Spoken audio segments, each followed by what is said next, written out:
time for Voice of Indie. Your hosts today are Beem Weeks, author, producer, and marketing monster for independent multimedia publisher Fresh Ink Group, and Stephen Gies, author, producer, composer, and publisher for Fresh Ink Group.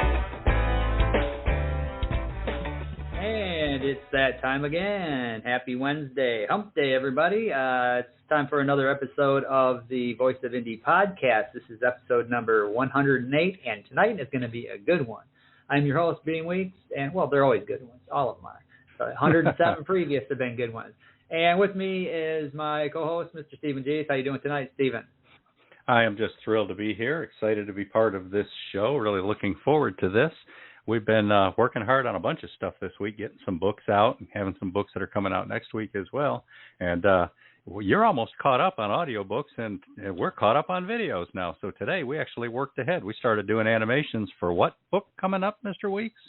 For The Secret Collector. That's going to be my new one, which hopefully it'll be done by the middle of next month. I've been at work on it, a little bit here and there. I work when I can, and some days I do spend most of the day on these audiobooks, and when I get done with that, the last thing I want to do is continue sitting at my computer, so I'm kind of falling behind on it, but I worked on it a bit last night, so that's cool.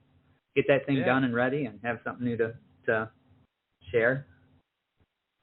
We do have, over here on Twitter, a couple of tweets. You want to take a look at these?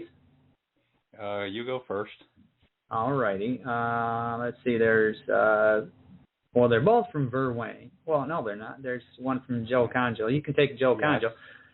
And Verwayne, he says, I just sent the final chapter of my murder investigation to Vela. I think it ended up being about 49,500 words. All right. In the Marsh. So there's a link on there. Get to Twitter, hashtag Fresh Ink Group, and you'll find Verwayne's tweet, and hit that link and go over there and take a look. All right, Joe Conjal on Twitter says, I'm bummed that I can't stay and listen to the show tonight. Well, we might as well just pack it in, Beem. What's the point here? Man. He says he's at a dealership trying to get his car serviced and secure a rental for a trip he needs to go on this week. So he'll have to catch the replay. And he wishes everybody have a great show with a smiley face. We intend to, Joe. Thanks for the support. Yeah. Thanks for the support. Just, it'll be up in the archives in a few days. So go over there and check that out. All right, so we are going to invite you, the listening audience, to call in, or to do as Joe and Verwayne just did on Twitter, participate that way. If you've got a question or a comment for tonight's guest, this is how you can participate. Call 516-453-9902 right now with your questions or comments for tonight's guest, or post a note on Twitter with hashtag Fresh Ink Group in the body of the tweet, and we'll read it on air. That's 516-453-9902 or hashtag Fresh Ink Group on Twitter. All right. Hey. All right. My rundown notes here say that my next topic is Ingram sucks. So we'll see we'll see what I mean by that. I mentioned in the show last week that Ingram's raising its print prices again for all the companies that they own, and there must be millions of them because I think they own just about every printing company in the world now. In Europe and the United Kingdom, they're raising their print prices 4.9%. I also said that they canceled all of our long-term publishing contracts and said that they're going to offer us something sweet. What they offered us is not sweet. In fact, it prompted me to write Ingram sucks on my outline here. So we're in the process of trying to work some stuff out with them, but you're going to start seeing a little bit of upheaval in the indie publishing industry as deals start changing and contracts start expiring and things start shuffling. So that's what Ingram sucks means, but I don't really mean that. Ingram's the big kahuna. It's the gorilla that we have to deal with, and we're going to be nice to it no matter what it does to us. Yeah. Now, as we had mentioned just a little while ago, the audiobooks. I've been hard at work on these audiobooks. Girl Wears Those Shoes by Jenny Wong. I'm at the mercy of the voice artist. She works and gets them to me when she does. Ellie Collins, Mad Max and Sweet Sarah. I have all the files for that. So, and out of 9 chapters, I just finished chapter 7 today. So barring any lines that need to be reread, that should be ready to go here within the next week or couple of weeks, at least on my end. Then we go through the whole process of uploading them. But I should be done on my end here within the next week or two. So keep an eye out for that. We've got a newsletter, and you'll find out about all this and much more through our newsletter. And if you want to become a subscriber to this newsletter, and we want you to become a subscriber, here's how you can do that. Stay on top of these podcasts and all things Fresh Ink Group with our weekly digital newsletter, new releases, videos, stories, excerpts, interviews, and more. Sign up now on the homepage of freshinkgroup.com and be the one who knows what's what. What? Yeah, how exciting. Official show now. Yeah, so let's take a look at the print sales for this week, see what's going on. In the number 5 slot, one of our co-guests today has a book, Operation Icebreaker, a Mac McDowell Mission by Robert G. Williscroft is in the number 5 slot. Now, that's Cold War submarine missions. Now, I don't know if we have anybody in our audience today who's interested in, submarine books, but this Mac McDowell mission is very cool. 3 of them are out. He's got the 4th one written, and we're looking forward to getting that out pretty soon, too. That's in our number 5 slot. Our number 3 and 4 slots this week, again, Mark Herndon, The High Road, Memories from a Long Trip.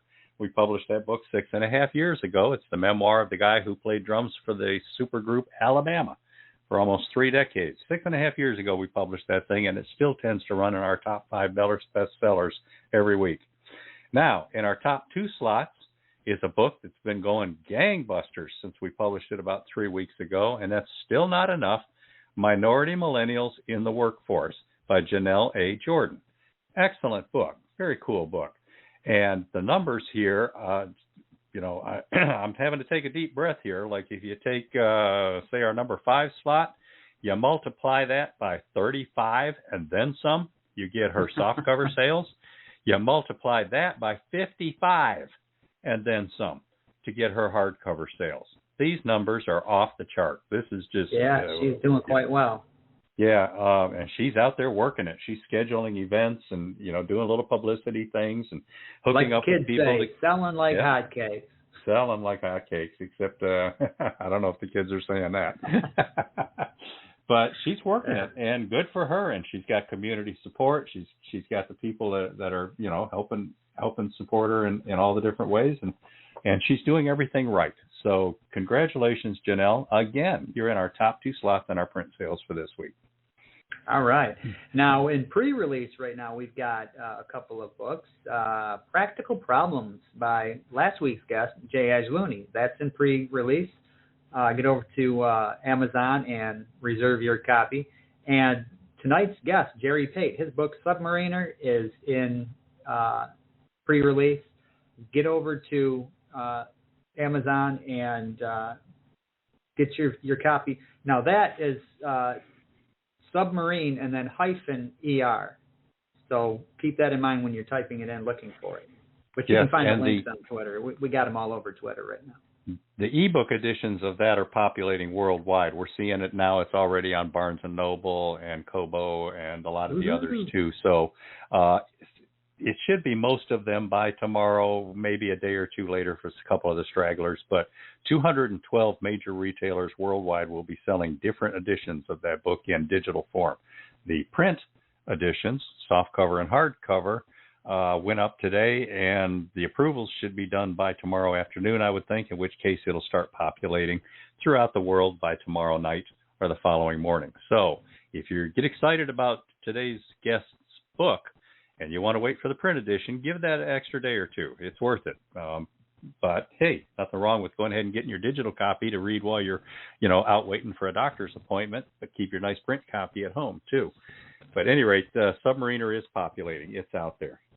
Also, it's selling quite well in pre-sale. A couple of days ago I checked, and I was seeing that it was number 41 in military and spies biographies. Mr. Williscroft just checked a few minutes ago, and it's up to number 25.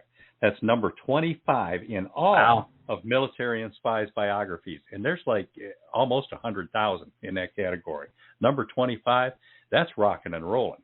although I'm not sure you want to rock and roll in a submarine. But at any rate, military and war biographies in the Kindle store, it has risen from 53 a couple of days ago to number 31 today. So it is really kicking there, too. And then in memoirs, it's number 202, ranked 202 in memoirs. Now, that's not specific memoirs, military memoirs, or anything like that. It's just memoirs. And memoirs, there are literally millions of them on Amazon. So to be ranked number 202 in memoirs is, Janelle Jordan kind of numbers. So congratulations to today's guest. That thing is rolling, too. All right. Now, listeners, a little while ago, Stephen read the tweet from Joe Conjo, who said, unfortunately, he can't listen to tonight's show live because he's got some things he's got to take care of. But if you're ever in that position and you miss an episode, you can't make it live, or there's an episode that you've listened to live and you want to hear it again because it's just that good, we have an archive, and here's where you can find all of those, every one of our previous episodes right here. If you miss a show, find us in the archive in the Fresh Ink Group channel on YouTube, on Spotify, or under the podcast tabs at freshinkgroup.com, beamweeks.com, and stephengs.com. On YouTube, be sure to like and subscribe. Like and subscribe. Yeah. So that archives, is anybody checking that stuff out, Beam? Yes, they are. In fact, right now, still, several weeks later, the Caleb Pirtle III episode, that is just, doing incredible numbers. All of them are they do their steady numbers, but for some reason, he's just got people that are, I don't know if it's a return visit, people listening to it over and over again, or if it's just he's got such a big fan base that people are hitting it. Now, here's the cool thing. These guests, they will take these episodes, these links, and they will post them in their social media. So if you're ever a guest on this show, promote the heck out of this show on your social media, because we will keep those in the archives, forever, or as long as they can be there, which is pretty much forever. So, go check out the past guests. If you see a link for one of their shows that they've been on here on their social media, click that link. Hit the like and share it.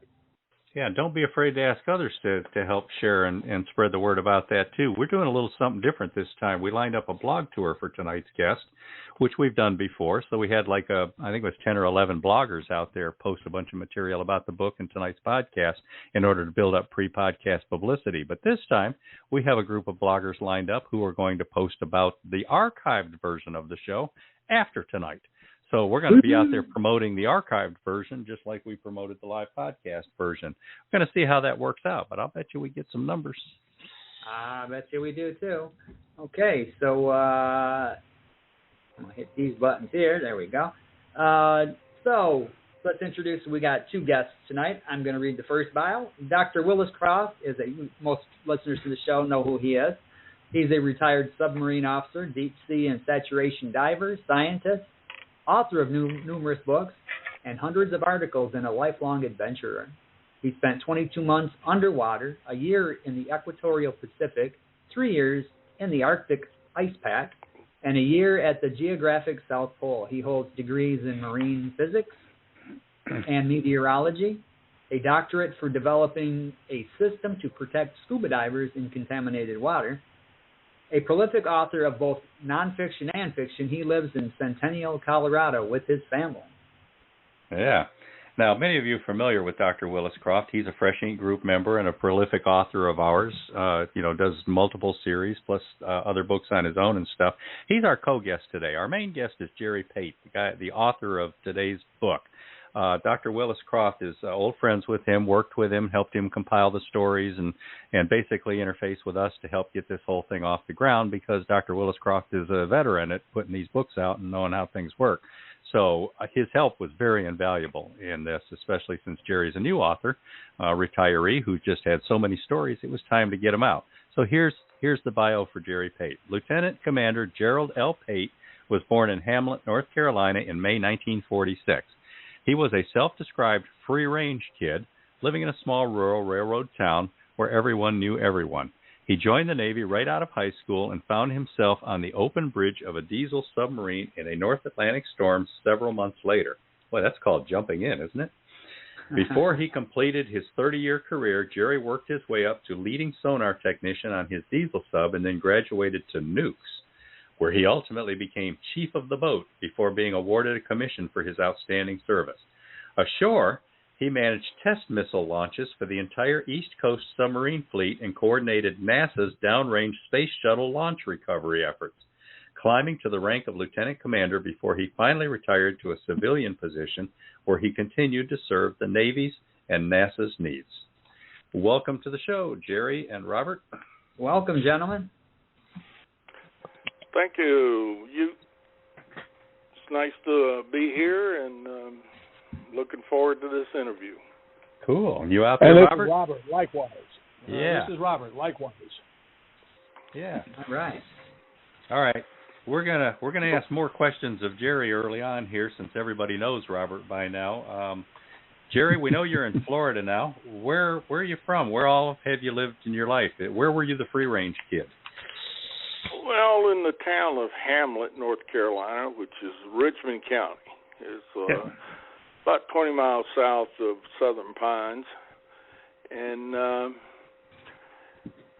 without cell phones, parents were not concerned every second of the day where their child was. So myself, along with half my neighborhood kids, we'd get up and take off on Saturday morning, and we'd spend the entire day just either in swamps or woods, and we'd go sometime 5, 6, 7 miles from home, and the only rule we had was to be home before the street lights came on, and that's what we did. We never did anything illegal, kind of. And no, we actually stayed out of trouble for the most part, and it was a great time to grow up. Lots of good friends then, and still good friends today. Now, when I was a kid, I spent a lot of time in swamps, but I was a critter catcher. I was always looking for snakes and frogs and stuff. What were you doing in swamps? Just hanging out, or? Well, there was a lot of exploring, and if we ran across a water moccasin or anything like that, we usually would catch it. And mainly just something to do instead of standing on a street corner and looking for mischief. We'd explore, and a lot of time in the River Hills looking for Indian arrowheads. Oh, okay. There was a lot of Native Americans that were all through the Carolinas, and we found some of the places where they had been trading up and down the Pait River and the hills on both sides of the river for many, many miles. After a wood company would come through and cut all the trees down they wanted, they would hook a anchor chain between two large bulldozers and pull everything up in the piles. So, and then they burned it off. And after everything settled, they'd come out and replant pine trees for the pulpwood industry. And in between being cleared off and planting pine trees, we were out there on the weekends, and everything was fully exposed. It had been covered for thousands of years, and every once in a while, you find a place where they had been camping forever and ever, and there was arrowheads, there was stones with they'd used to grind pine nuts or corn down in, and when I joined the Navy in '64, I had over 200 perfect points. So, wow, just things like that. Wow. Beem, you want to hit Twitter real quick? Yeah, those were the kind of things I love doing, going out and looking for. I think we found one arrowhead up here in Michigan. My little brother found it, but other than that, I mean, it was just fun getting out there and looking for that. Yeah, Civil War artifacts in Tennessee, we used to do that too, and we found some stuff. Over on Twitter, Verwayne Greenhouse said, I bought my pre-sale copy a few days back, and he said, I've been trying to listen to at least 3 or 4 archived shows a week. Well, bless your soul, Verwayne, and share them, share them and put them out there on Twitter, on, Facebook, wherever. Get the word out. We do have a couple of callers, so let's do this real quick first. Usually we talk to the authors a little bit, find out a little bit about them personally, and then talk in more detail about the book or books that the author's written. In this case, let's go ahead and put it out there. The name of the book is Submarine-er. Now, if I said Submarine-er, that wouldn't be right, would it? You guys want to explain that? Go ahead, Robert. Well, I met a British fellow, a British ex-submariner, as they call it, online several days ago, and we chatted about the difference between Submarine-er and Submarine-er, and to his astonishment, he had no idea that it was different. Basically, in America, we call submariners people who are not quite up to par as mariners. A submariner is a guy who drives submarines. And if you were to go into a submarine bar and you were to talk about submariners, you'd probably pick yourself up off the deck. Of course, I wouldn't know anything about those submarine bars. No. I don't think I've ever been in one. I'm going to have to Google that next time I travel. See if there's a submarine bar near a base somewhere. Yeah. But at any rate, that's the book. I've heard about them. It's Submarine-er, and it's got 60 chapters of Jerry Pait's stories, experiences he's had, things that have happened, whatnot, and it's just full of personal experiences. Some of them are harrowing, some of them are exciting, some of them are funny. So that's the book that we're talking about. So let's go ahead and take some calls, Beem, and I assume that people want to talk about the book. All righty. This first call we're going to take, since we got a couple of them, I'm going to say your area code, and this is area code 646. Welcome to the show. Where are you calling from? It is I again, Beem. Hi, Dr. Helen. Greetings, Dr. Gary, Helen. hi. Welcome to the show. Listen, here's what I have to say. Today I was able to walk 20 steps with the help of 2 physio people. But, however, listen to this. Some of the people here went to the Mickey Mouse School of Nursing. No. You have to laugh. Anyway, I'm enjoying tonight's talented writer, and I always enjoy your fig soirees. Well, we appreciate we always that, enjoy Dr. hearing Helen. from you. And it's good that but you need to write a book about the Mickey Mouse School of Nursing. That'll be your next book. I'm not kidding. People without empathy, Yep. But mostly they're good people. Well, thanks for calling in, Dr. Helen. To all the talent. You're welcome. All right. I enjoy.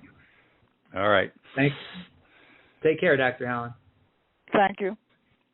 All right. Let's see. We are going to take this next call as area code 708. Welcome to the show. You are on the air. What's your name and where are you calling from? Hi, I'm Patricia Guthrie. Hi, Pat Guthrie. How you doing tonight? I'm doing good. How are you? Doing well. Yeah. Do you have a question or a comment? Yeah, I know nothing about submarines, nothing at all. But what I kind of wanted to know is, what does it feel like to be on a submarine for that long a period of time in such close confinement, and whether you ever got claustrophobic or whatever? Well, I can answer that. And it's in the book. Yeah. I'm looking forward to in order to get through submarine school, you have to go through first of all, you have to pass a submarine physical. Then there's a small chamber that is described in the book, and they will put roughly 15, 16 people in this chamber with a Navy corpsman, and also one of the operator is a diver. And if you have any hint of claustrophobia, just being in the chamber will bring it on when they close the door.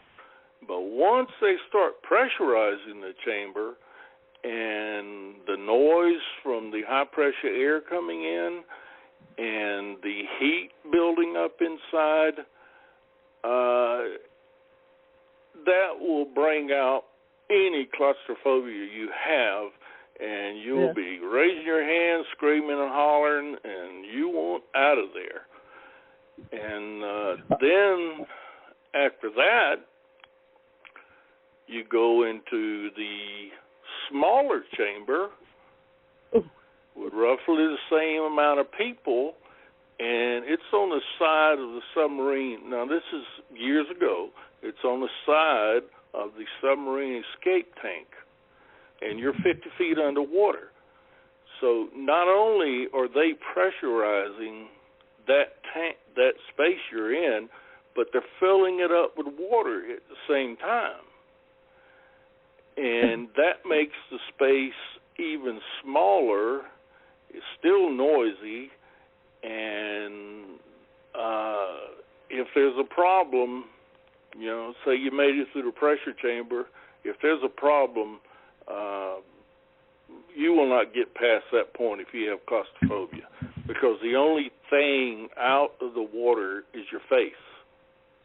And whatever hand you have up, hanging on to things and moving until it's your turn to step out on the platform, and you're underwater at 50 feet, and then you go to the surface. And then, of course, there's psychological tests and other things, and then there's the academic requirements of getting through the school. But as far as claustrophobia, if you make it to sub-school, you won't have a problem with submarine. And the new submarines especially, they have plenty of room. Now, they got a lot of equipment inside, but you still have plenty of room. Yeah, okay. That's interesting. I don't know that I can stand it for more than 2 minutes, but yeah. Now, is it a common occurrence with people getting claustrophobic and wanting out while they're in the practice tanks?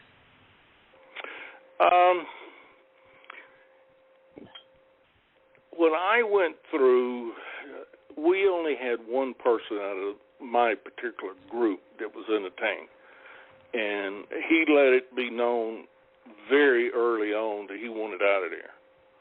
So, but you don't go to a submarine without going through that. Yeah. Because you can't go to sea on a sub and have somebody freaking out on you, and the foreman has to sedate them for 2 or 3 months or even longer if they're on fast attack. Yeah, captain comes on. Now knock it off, or I'll turn this sub around. No, that's not going to happen. Hey, this is Robert. Can I get a word in here? Yeah.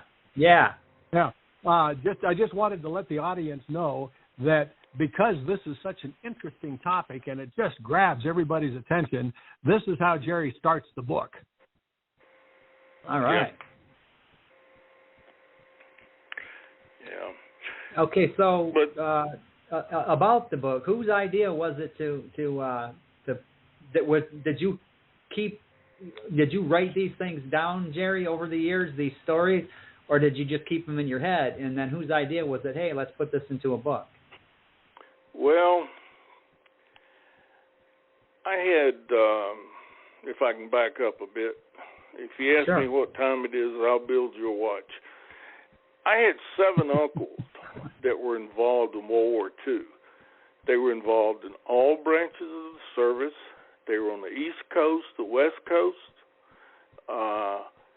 and like most documentaries that you see on TV about people, they just never talked about what once they joined the service, what they did, where they went, etc., you were lucky to get a couple of words out of them. Now, as I got older, teenage years, I would press them even harder. Now, some of them didn't come back. In fact, one of them was shot down in the Army Air Corps on his first mission over Italy. Another guy that was at Bataan, he ended up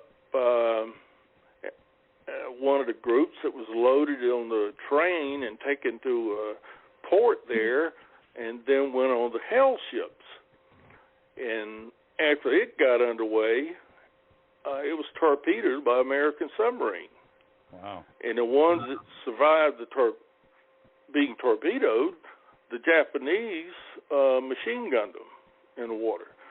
So I had, I found out that I had one uncle that landed at D-Day. He was part of a mortar crew, fought through the hedgerows, got as far as the Rhine River at Krupp Ironworks, and eventually got some shrapnel from a German mortar and had to be sent to Birmingham, England to recover. And his brother was on a destroyer escort, and they were involved in the task force that forced the U-505 to surface. And that's where the United States and Britain were able to get a hold of the 4-dial Enigma. And from that point until the end of the war, we sank more U.S. sank more German submarines than previously, because they knew exactly where they all were. So the U-505, by the way, has been completely restored, and it's in Chicago at the Museum of Science and Industry in its own building, and it's open for tours, etc. So now that I've gone through all that, I got to thinking one day, I says, I want my sons and my grandkids to know what their grandfather did when he was in the Navy. And fortunately for me and the readers, I have an excellent long-term memory. Don't ask me what I had for breakfast, but I'm good at things that happened back in the 60s and 70s and on up. And so the first year of COVID, I sat down. I said, well, if we're stuck in here, and I started typing, and it was, nothing fancy. I was just putting down stories, and I didn't even have the basic software program that will correct all the mistakes and stuff. But I realized as I read all my mess that if I wanted anybody to understand what I was saying, I had to download some software. Now, compared to what Robert has and what you guys use, I was down to just a little bit above the bottom of software. Now, I started posting some of my stories online to Submarine I was on, the Von Steuben.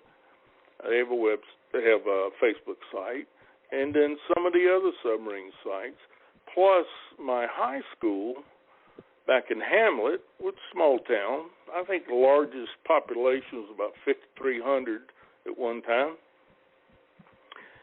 And I started posting my stories, and here again, they were rough as far as sentence structure and punctuation, all the correct stuff. And people started commenting, especially submarine guys. They go, man, you got to write a book. And I said, nah, I have no interest in that. And then some of the folks back in my hometown who had gone on to college and came back as teachers, they were reading them, and they started getting on my case. So, and I knew I knew that Robert Williscroft had published some books, and I contacted him. I'm in Florida down here on Merritt Island, but I knew how to get a hold of him. And I contacted him, and he says, well, send me a couple of your stories. So I picked 2 or 3, and I emailed them out there. Well, it wasn't 3 hours later, he goes, send me all your stories. Yeah. So he has been my saving grace, so to speak. Between Robert and his wife Jill, they have just dragged me along with this project, and I would never be where I am today with this book without their help and guidance, and it means a lot to me. Oh, that's terrific. What about all the pictures? Are all the pictures from you, or did those come from other sources? How did that all come together? Well, we're talking 60 photos, listeners. Some of the photos were all official photos. For example, the first D5 Trident II missile that was shot from a submarine, it came out of the water and started doing spirals. And it made it through about 2.5 spirals before it self-destructed. And that's, as I say in the book, that's when we realized we were too close. So, real close, even though for every other launch, that's where we always stayed. And the Russian AGI that shows up out there, we always talk to him on open mic and give him his position. Of course, he never responds, but you'll see a little puff of smoke come out of his stacks, and he heads over to the spot we had designated for him, because he's not there to interfere with the launch. He wants it to be successful like everything else, so he can get his water samples or whatever and then head on back to Havana. Mm-hmm. So then the quality of some of my photographs were not sufficient enough for publication. So with Robert's help, he looked around and he found some similar photos but of higher quality. And I looked around and I found some stuff, and we went back and forth on a few of them, and we got it worked out, and that's where the photos came from. Well, it's definitely a great collection. We do we still have Pat on, Beem? Pat, you're still here, right? Yeah. Yeah, Pat. Yes, sir. We like hanging out with you, Pat. Right now we're going to roll a commercial for Submarine-er, so everybody can hear about it, and point out that the video for that is over on YouTube too, if you want to see a very cool video. All right. Submarine-er, 30 years of hijinks and keeping the fleet afloat. Jerry Pait's semi-autobiographical collection of 60 stories recounts his 30 years in and around the U.S. Navy submarine fleet, ranging from lighthearted to wrenching. All are poignant inside looks at naval operations rarely seen by outsiders. Topics include the real story behind the shuttle Challenger tragedy, risking his own life underwater, discovering a Soviet spy living across the street, surviving when an engine ignites, critical missions, and the everyday lives of men and women of the fleet.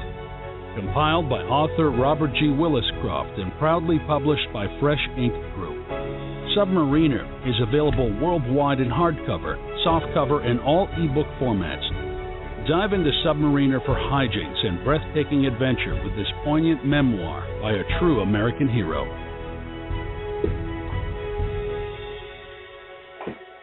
We had a lot of fun making that video. We'd like to see a bunch of people get over there and like it and share it.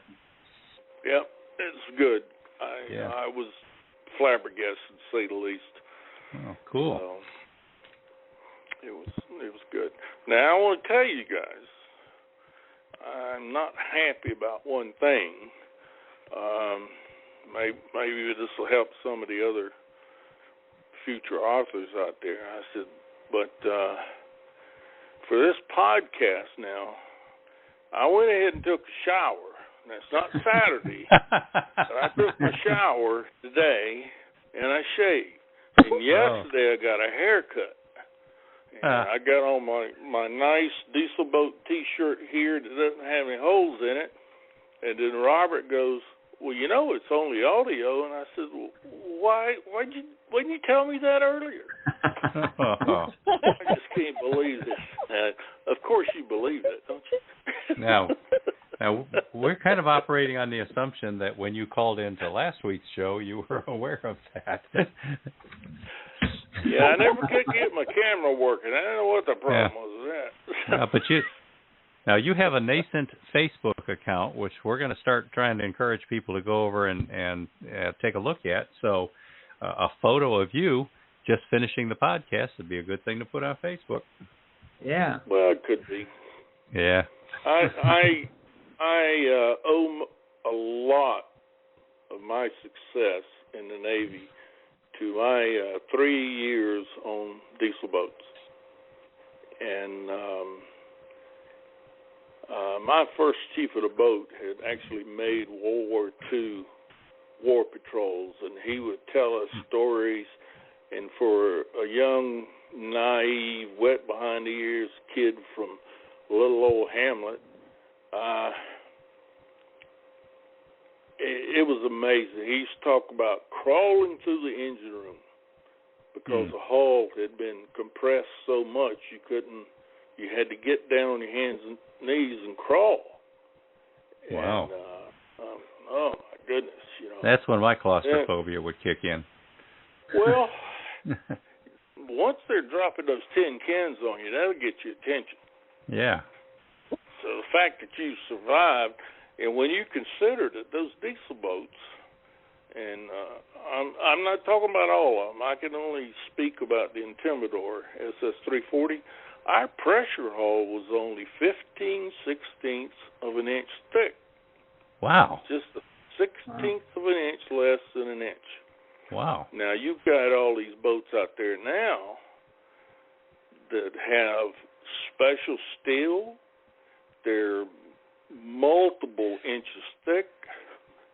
We even built one boat that was out of aluminum, and it had a very thick hull. And Lord, you know, we don't talk about that kind of stuff, but it could flat get down there. Wow. Then, of course, there's the NR1. I worked with her a lot, and that was Admiral Rickover's secret submarine. He didn't have permission from anybody to build it, but EB built it. And it's actually the submarine that had wheels on it. Wheels? Wheels, keel wheels. So that's is that to roll it? Is that to roll it into the water? Wheel grease. Is that to roll it into the water, or do you actually roll on the bottom? Drive around on the bottom.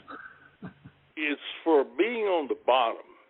Huh. When I was recovering the Challenger out here at Trident Basin, Port Canaveral, we used the NR1.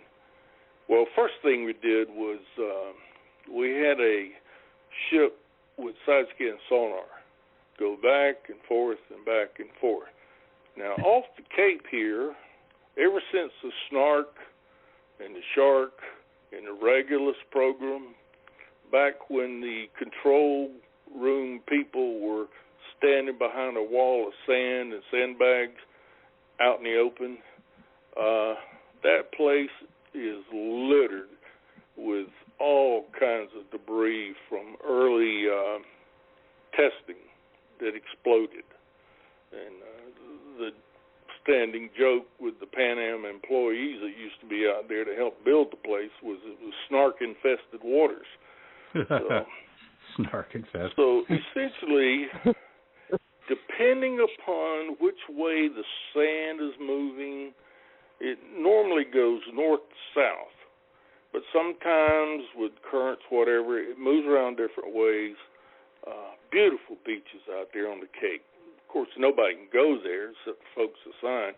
They're just absolutely immaculate, loaded with sea turtles in their nest.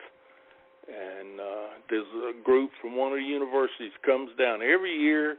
They put hog wire over the nest, and then they drive in the ground 4 pieces of PVC and to identify where the nest is, and the hog wires to keep the raccoons and the hogs from digging up the eggs.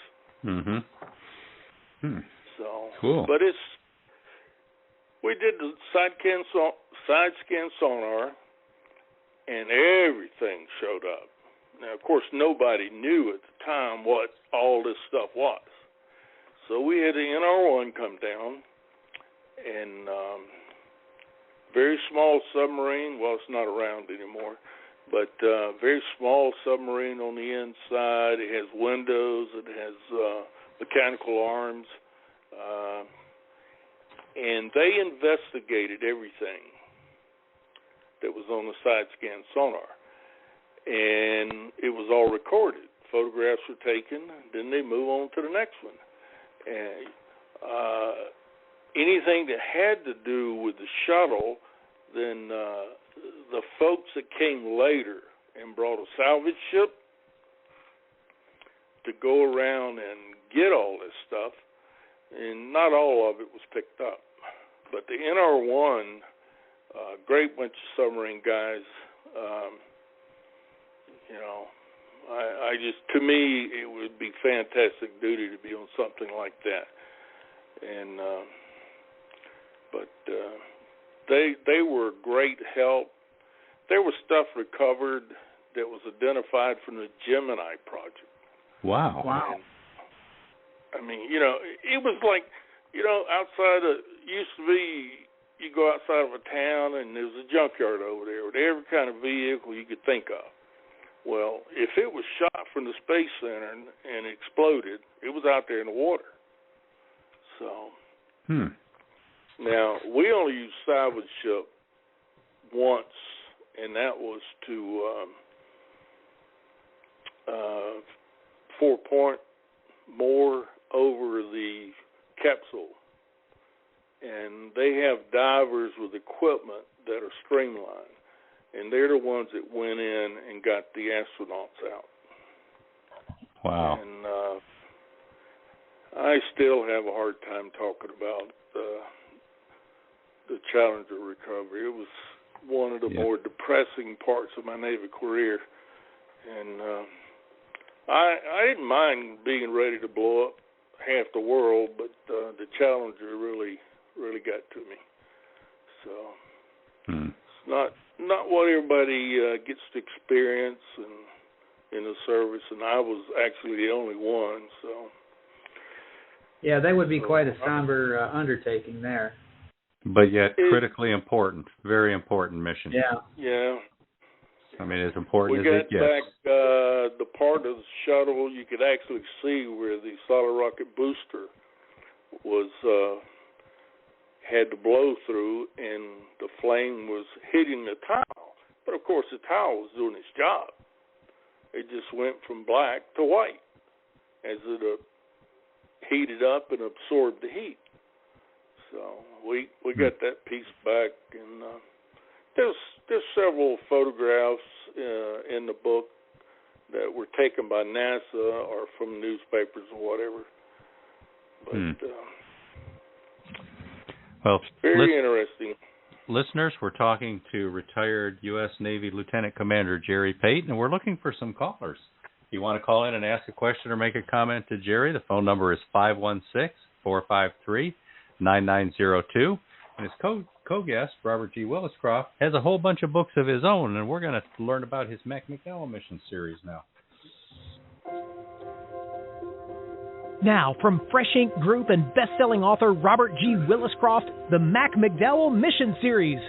With a security clearance above top secret, Saturation Dive Team Officer in Charge Mac McDowell leads his team into critical Cold War counter-Soviet missions. Watch Mac prove what brave men can achieve under real pressure, the kind that will steal your air and crush the life out of you. In Operation Ivy Bells, It's the summer of 1972 when Mac and his off-the-books deep-water espionage group are conducting a daring undersea wiretapping operation to gather Russian intel and avert World War.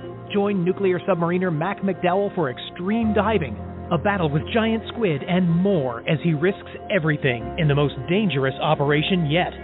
In Operation Icebreaker, Mac McDowell is leading his submarine team for a mission to lay SOSUS arrays under the Arctic ice when they clash with a highly automated Alpha-class Soviet submarine. Overwhelmed by mechanical problems, the Soviet crew abandons their sub near Point Barrow, Alaska. The skipper launches DSR V-1 Mystic so Mac and his crew can board the empty sub and gather intelligence. The arrival of an even more advanced Soviet sub leads to breathtaking underwater clashes, with the specter of war looming. Will Mac and his crew be sunk by the Soviets, or will they safely return to Alaska, where Mac's new love, Pait, anxiously waits? In Operation Arctic Sting, Mac McDowell and his team capture the abandoned Soviet sub. Piloting their prize through the ice pack to the U.S. East Coast, they must evade or confront other Soviet subs trying to recover the ship or sink it. Breathtaking deep-sea clashes erupt, including hand-to-hand combat with Soviet Morskoy Spetsnaz divers under the ice. Too far from Toothus to escape, the Americans are accosted by a 5-ton orca. Will Mac's ship survive long enough to reach friendly waters, or will the men become just another meal for a deadly whale? The McDowell Mission series by Robert G. Williscroft is available worldwide in jacketed hardcovers, paperbacks, ebooks from Kindle to Nook and Kobo and more, plus exclusive audiobook editions with music and sound effects. The Mac McDowell Mission series is proudly published by Fresh Ink Group. Take a breath and dive in for thrilling submarine adventures in every Mac McDowell mission.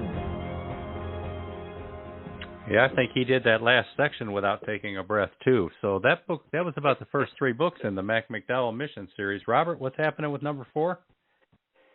Number 4 is completed. We're doing the final edit. In fact, Jill is my number 1 editor, but I've had beta readers, several of them, give me feedback. I'm waiting for one more feedback from retired captain, submarine captain Jackson, who will be writing the foreword for the book, and then we'll be sending it to you guys for the magic that you do before you put it out. So you should have it in your hands within a week or 2. Cool, and you've already got a front cover, which is a little bit of a twist for us to have one that far in advance. So, yeah, check out Robert's website and blog and all the places you can find him out there, and he'll be talking about this book. So, Beem, right. we understand there's some callers, huh? Yes, we've got a couple of callers, so we're going to go to the phones. The first one is going to be area code 303. You're on the air. Welcome to the show. What's your name, and where are you calling from? Hi, this is Jill, and I'm calling from Centennial, Colorado. Hi, Jill. Greetings, Jill. Welcome to the show. Thank you. Hey, Jerry, how you doing? Hi. Hey, young lady. I wanted to let you know how much I enjoyed working with your stories. They were all over the place. It was fascinating, and I can't wait to see the book in print. One of the stories that I loved involved your son, because he's in the SEALs, isn't he? Well, the SEAL teams have people with certain specialties that are assigned to them, and he was one of those people. And sometimes he just would go along until they went ashore, and he was there when he came back. Sometimes he would go with them and go on a mission. Well, you asked him to help out with checking out security down at the Cape, didn't you? Well, I initially went through him to get a contact number of a SEAL team that would like to come down to Cape Canaveral and play. And because you go back to Warner von Braun when he was first out at Cape Canaveral, and SNART, Regulus programs, all that stuff, there is a complex out there of tunnels, control rooms. the entire area is just crisscrossed with these tunnels that come up where bunkers are in different places. And there's a lot of old concrete above-ground type structures they're totally abandoned. And for Navy SEAL teams to have a place that's already there, which may be fairly close to some other place that they might want to go to one time. Those guys like to visit a lot of orphanages and go to nunneries and hand out toys to the kids. So I ended up talking to a senior chief from SEAL Team 8. And he says, yeah, we'd like that. So I said, well, let me talk to Cape Canaveral Air Force Station security people and see if they want to play. So using my contacts there. So it was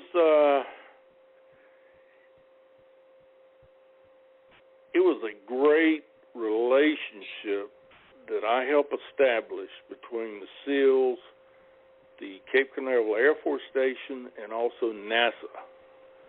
And they found out they had a lot of weaknesses from the SEALs. They never could find them. And they don't play fair anyway. No. And in fact, I was called by a security officer from Cape Canaveral, and he goes, what happened to your SEALs? They didn't show up. I said, well, they've been out there on your property for the last 2 nights. He goes, what? I said, come on down about 2 o'clock in the afternoon and talk to the senior chief. He'll show you videos and stuff. And the SEALs were just thrilled to death with all the obstacles, the tunnels, everything that was already there. I mean, it was the biggest playground in the world. Yeah. And what was happening, they were all looking out at the ocean side, and the SEALs came in from the riverside. Yeah. Like I said, they don't play by the rules. No. So, and then I got a call after SEAL Team 8 left, and there's another group that wanted to come down on a fast attack, an SSN, and out where they could still stay submerged, they would launch the SEALs, who would take their underwater vehicles, and they came down the channel and came into the main harbor at Port Canaveral, and the SEALs got out of the vehicle except for the driver, and they waited until the cruise ship had its hull search done, and then after the divers did all that and left, then they went to the cruise ship and attached themselves to it, and they rowed the cruise ship out to the buoy line, and where you get out to the last buoy, and then they got off the cruise ship. Of course, at any time, they could have got aboard the cruise ship if they wanted to.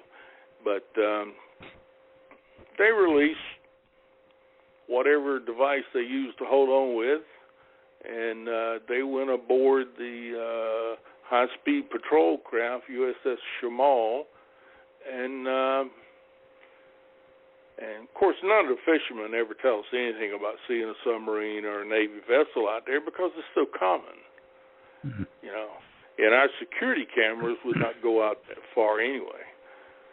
So they were all picked up by the Shamal, and they put it in high gear and beat feet. So, and then I had a SEAL team that came down, and through my friend that was second command as a civilian of the NASA security side, and they did some things, and NASA wasn't too thrilled. So, the SEALs, what the SEALs did was great for them, but it's in the book. That's our favorite phrase during an interview. Hey, it's in the book. Yeah. Go get the book. Well, in the submarine world, it's like, no, that never happened, and if it did, we weren't there. So. Yeah. And if you've got photos, that's not us. Yeah, there's a lot of things submarines do that I don't think the average civilian population could handle. And it's in the book. Well, thanks for calling in, Jill. Yeah. Well, thanks. And I had a wonderful time working through the stories, and I learned a lot. So I really look forward to seeing the book in print. Yeah, that'll be cool. Endorsement. Yeah. Now, over on Twitter, Verwayne Greenhose left a couple of comments. First of all, for Dr. Helen, he says, laugh out loud, I miss you, Dr. Helen. I worked in the ER for 27 years, and you had to be driven to help people to be there that long. Take care of yourself, dear lady. He also says he's walked through that sub that Jerry Pait was talking about up there in Chicago, and he took his son and all of his school buddies through it, and they found it fascinating. And he's also put out there on Twitter the video we talked about for Submarine-er, and he's out there spreading it around on Facebook right now. So thanks for the publicity, Verwayne. And speaking of Verwayne, I believe that's who's on the phone here. So let's go over to this next caller. Hello, caller. You're on the air. Is this Verwayne? Yes, sir. You get hey, by Verwayne. that fancy number. Yeah. Welcome to the show. Thank you. Well, first thing I wanted to say was thank you for your service to both gentlemen. And, yes, thank you. We did son it for the money. Exactly. Say that again. We did it for the money. Yeah, we did it for the money. Yeah. A little bit of for the fame and glory too. Right. My son just retired as Lieutenant Colonel from the Army after 21 years. So he spent a lot of time in Ukraine, Russia, and Afghanistan. But I was wondering, yes, all nice and sandy. But, of the 7 seas, how many have you been under? I've been everywhere but the Antarctic. Antarctic. I haven't been to the South Pole, but Robert's been down to the South Pole. But I don't believe anything he says or his books. Calling you out, Robert. We have to keep calling Amazon and saying, take them out of fiction, put them over, and That's good. But, no, I just, like I said, I just want to tell you thank you for your service. I know it takes a lot of dedication of both you and your family to do that. Oh, yes. I dedicated my book to my wife because we've been married 55 years, and she raised 4 boys, and she basically did it by herself. I never was. When I was around, we had a great time, but, it takes a very, very special person to be a Navy wife. And, of course, now you have military spouses. So, by the way, I'm not PC. Yeah. And but I was on a ship and we went around the world. So that was in 1983, and we were the first ship of that type to go around the world. And I described that whole thing, and it's in the book. It's in the book. Yeah, it's in the book. What ship was that? It was the USS Holland, AS-32. Wow, all the way around the world. First submarine tender to go around the world. Wow. It's very unusual for even a Navy combat ship to go around the world with entire crew from beginning to end.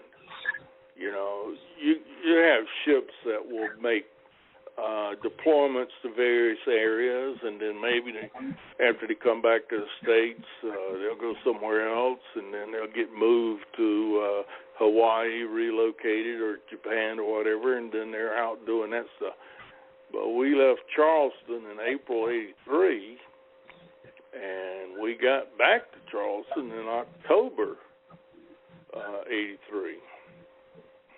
So wow. I went through both canals, well, the ditch and the canal, and crossed the equator a few times, and the international date line, and we had all the traditional initiations, and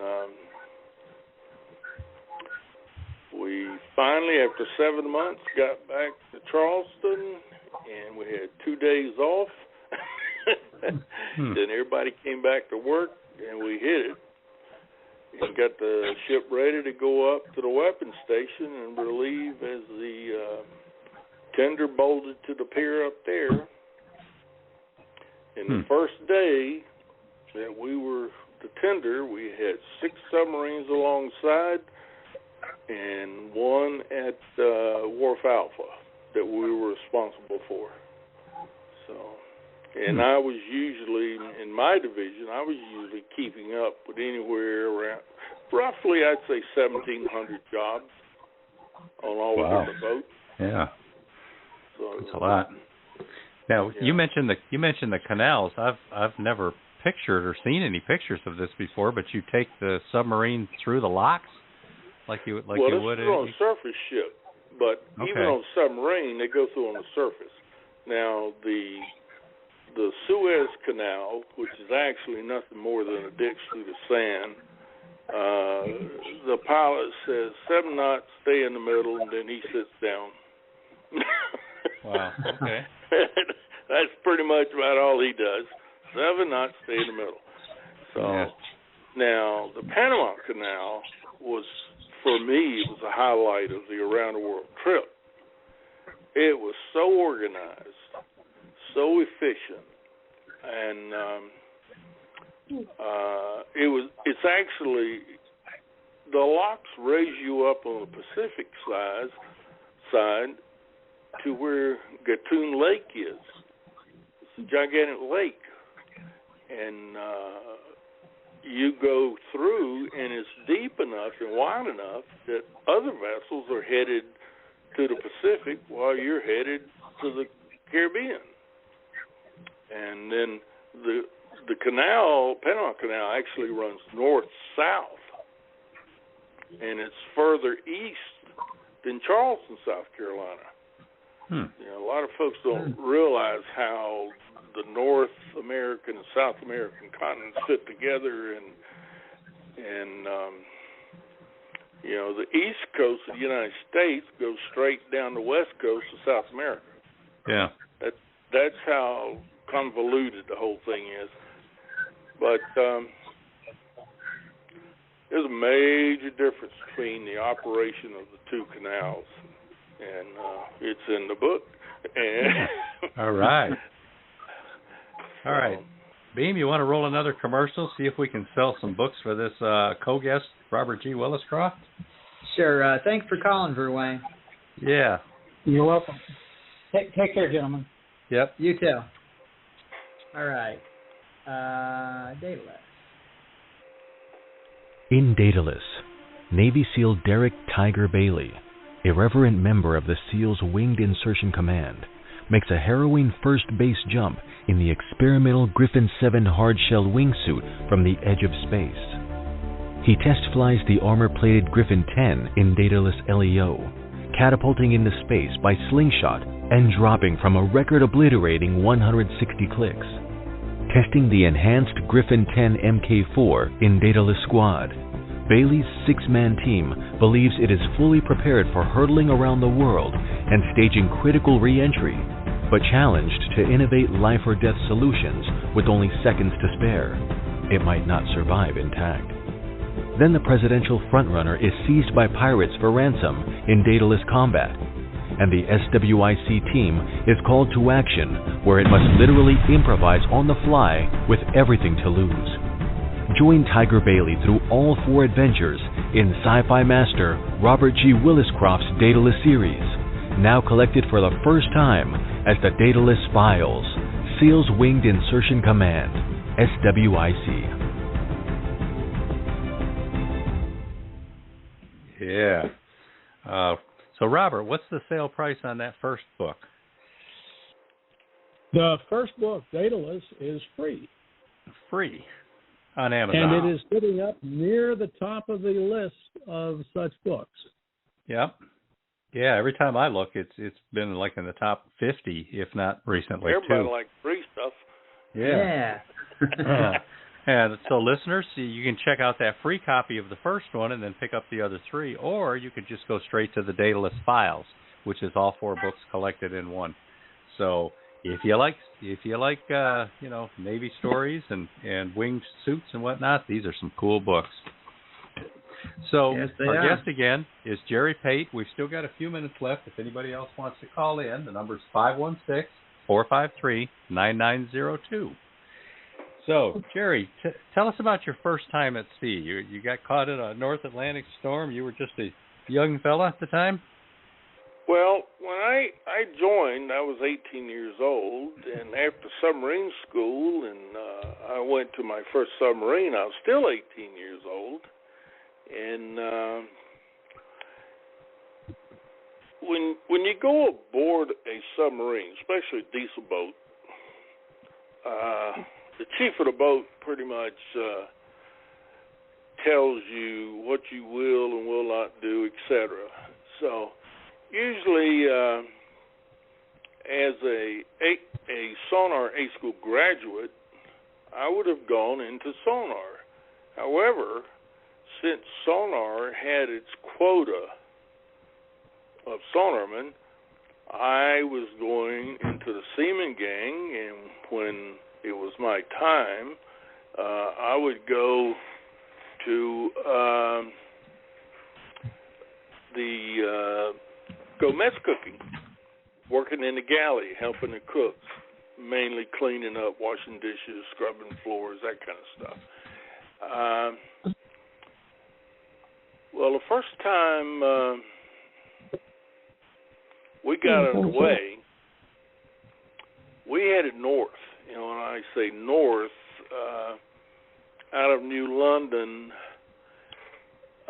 if we were going north, normally we were operating off Halifax, Nova Scotia, in that area.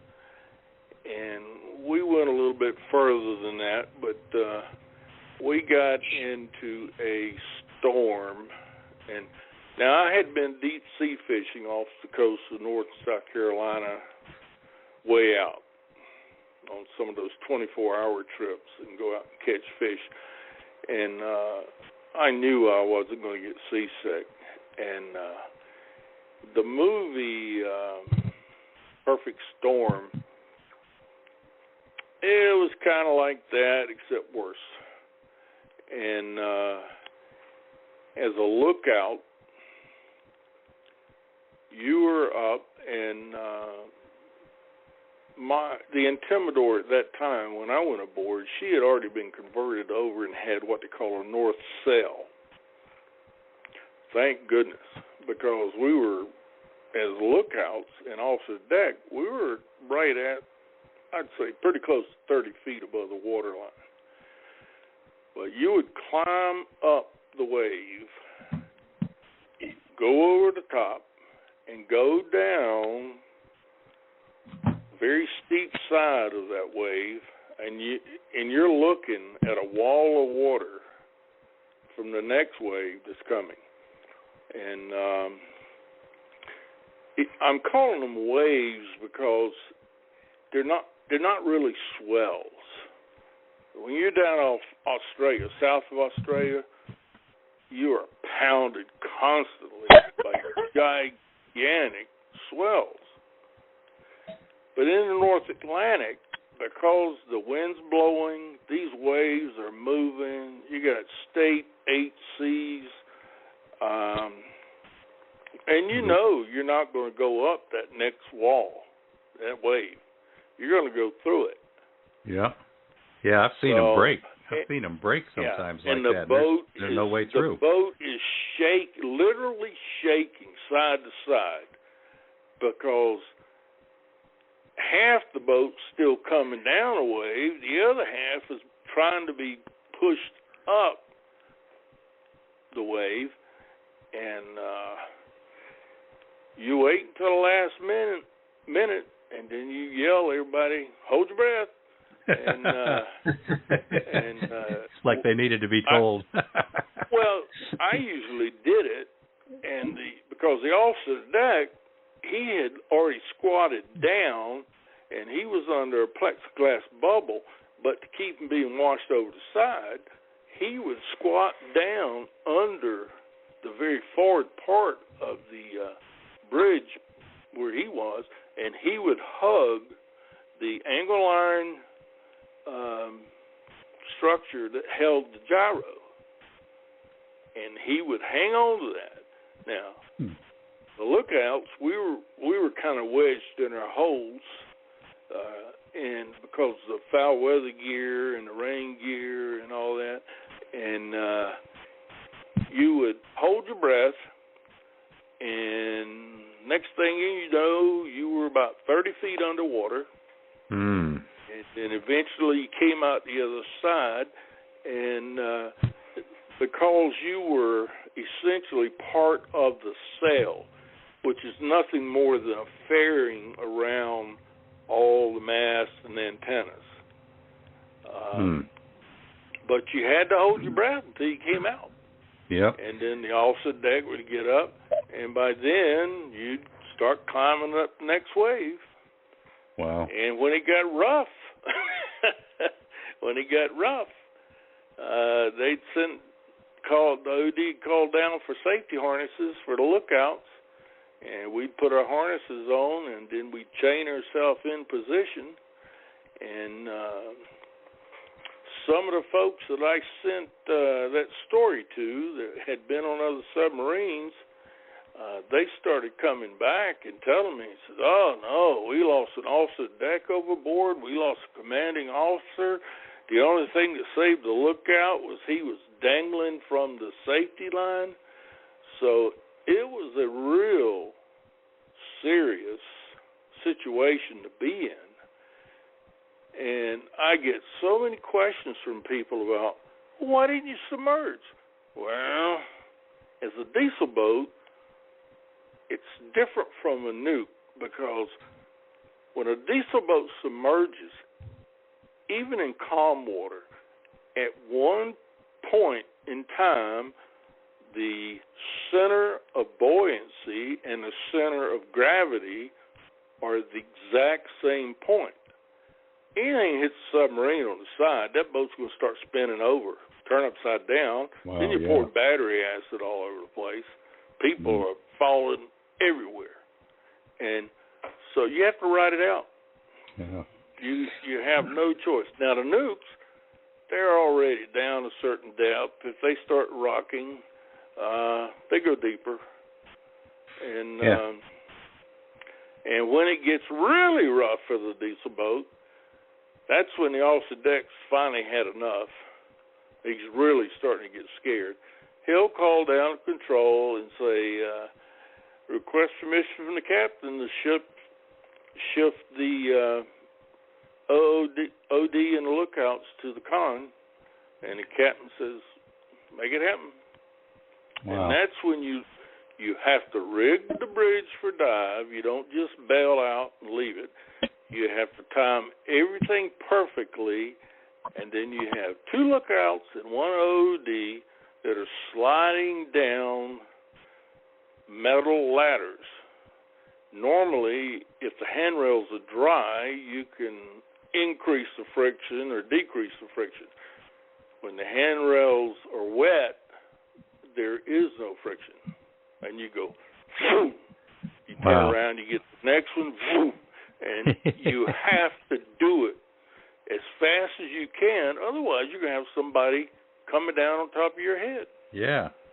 And the conning tower hatch, the quartermaster in the con, he goes ahead and pops the hatch, and We come falling through that hatch as fast as we can, and then the officer's deck is there, and there's a lanyard, 2 wooden toggles that are hooked into the wire cable, and he's holding both those toggles and pulling that hatch closed with all his weight that he can put on it, and the quartermaster's there dogging that hatch down as fast as he possibly can, because you don't want water in the people tank. That's a no-no. Well, so then Jerry, you stand the rest of your watch in the conning tower. Oh. Jerry, we got another caller. Oh, my. So, Beem, take a call. All right. This is area code 478. You are on the air. Welcome to the show. What's your name and where are you calling from? My name is Valerie, and I'm from Kathleen, Georgia, and I am proudly Jerry Pate's cousin. Welcome hi, to the show, Valerie. Yeah. I'm just so proud of. Doesn't know what she's talking about. I am just so proud of Jerry, and the way he is now is what I've listened throughout my whole life. He brings every experience to life. So this book is, going to be a great read for anybody. My father served in the Navy, and as much as I don't know about it, the DE the U-505 to surface. 5. Yeah, exactly. So my father was a Navy man, so I heard a lot of stories from my dad, and he's very proud of Jerry and his service, and the two of them, it's just unbelievable. But I just wanted to wish Jerry much success with his book, and the readers are just they're going to be enthralled with, his great sense of humor and the way he brings the Navy to life. Thanks, Valerie. I'll get that check in the mail tomorrow. Yeah, that's a great endorsement. All right. Well, thank you very much for having him on, and it's been a pleasure to listen. As I said, I always enjoyed throughout the years listening to Jerry, and it's as I said, a pleasure. Well, we're thrilled to have him on and entertaining our audience tonight. So, thank you for calling in, Valerie. Between him and Robert Williscroft, you can definitely get some Navy stories out of these guys, some submarine stories. Yeah, endless. Never happened. Thank you very much. We weren't there. Thanks, Valerie. Yep. Thanks, Valerie. All right, thank you. Well, all right. Before we leave, and I know we're getting close, I owe a lot to all the chiefs, and especially the chief of the boats and that I served under. I'm still in touch with several of them, and many of the people in submarine service I served with, and I always looked at what the good people did and what the bad people did, and as I moved up and then eventually got commissioned, I tried my best to always take care of my people. And the enlisted man, the chief petty officers, whether they're chief, senior chief, or master chiefs, there's no finer group of people serving in the Navy than those folks right there. And, well, Jerry, before we run out of time, I kind of wanted to ask you about one of the interesting things that's in your book, The Spy Across the Street. What's this all about? We've got about 7 minutes left, so tell us a little bit about that. Well, one of the movies that the Navy seemed to like to beat us to death with is called 115 Volts Deadly Shipmate, and that referred to electrical appliances that hadn't been checked by shipboard electricians that got people killed on board. And the next thing was security, and more security. And once you finished with all that, there was more security and what to look for.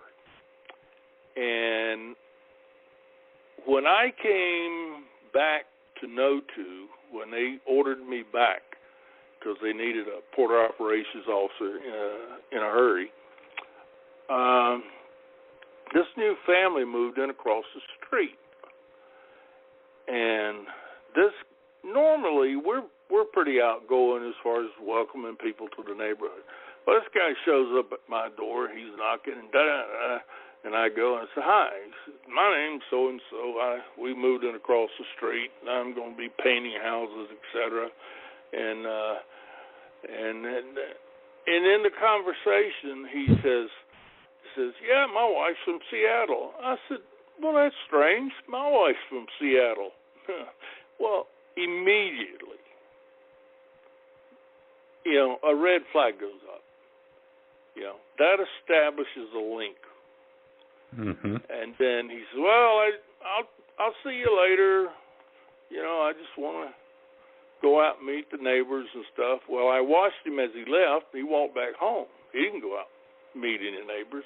Yeah. And then he started bugging me for a tour of a submarine. And I have never taken anybody on a tour of a submarine that asked for one. And he was just fit to be tied. And one day I came home, he's in my swimming pool, and my wife wasn't too thrilled. And when the admiral's not happy, nobody's happy. So I called an NIS agent in Orlando, and I told him a little bit about this guy. And he says, "Send me his license plate number and make a car," which I did the next day. Well, it was the same day, he called back, and he says, "Under no certain terms will you let this guy on the base or tour a submarine." I said, "Okay." Wow. So we had a meeting. He talked about things, and they had been in touch with the FBI. And but of course, I couldn't let on. They had agents over in one of the shopping centers, and multiple cars. And for a painter, this guy never had any paint on his white pants. Yeah. All right. We are about out of time. Yeah. We got about 2 minutes left. So how can people contact you? Where can they find you on social media? Blog, I'm on website? Facebook. I'm on Facebook, Pait. Okay. And it's a picture of you and your wife, right? Yes. Yeah. Yeah, I take care of her now. And, of course, if anybody wants to try to get a message to Jerry Pait, we have a contact form at freshinkgroup.com, and we'll always pass along any messages. LinkedIn? Yeah, okay. I'm on LinkedIn. They keep trying to hire me to be a security guard in a prison. I don't think so. Well, Jerry, it's been great talking to you. Robert, we appreciate you joining in. You did more listening than anything because Jerry's the one with the stories in the book, but we appreciate both of you being on the show today. And we appreciate the callers and everybody who participated on Twitter. Now, next week, our guest is going to be A.K. Wingler. She's got a new How to Start and Run a Food Truck Business book. This one's for starting and running a food truck business in Tennessee. Oh, no, wait a minute. Georgia or Tennessee? Georgia's Tennessee is the third one, yeah. Yeah, Tennessee and then will be the one that's coming after it. The following week is a pre-recorded show. It's a brand new episode, but it's pre-recorded because the author couldn't get into the schedule for a live show. Paul DeBlasi the third, so tune in for that one. And then after that, we're going to have Kenneth Lindquist, the author of 2 books on how to teach driving, one for parents, one for instructors. And after that, we have California author Avanti Centre. She will be joining us live, so tune in for that. We also have author Jan Sykes is on the schedule coming up, too, in October. Coming up, yes. She's in sometime in October, so keep an eye out for that one. Keep an ear to your eyes and ears peeled to the newsletter as well. And we will catch everybody again next week. Thank you for tuning in, everybody. All right. Thanks, everybody. Yep. Good night. Good. You've been a part of Voice of Indy, a production of Fresh Ink Group. Spread the word, support our guests, then find us at freshinkgroup.com and be sure to hashtag Fresh Ink Group.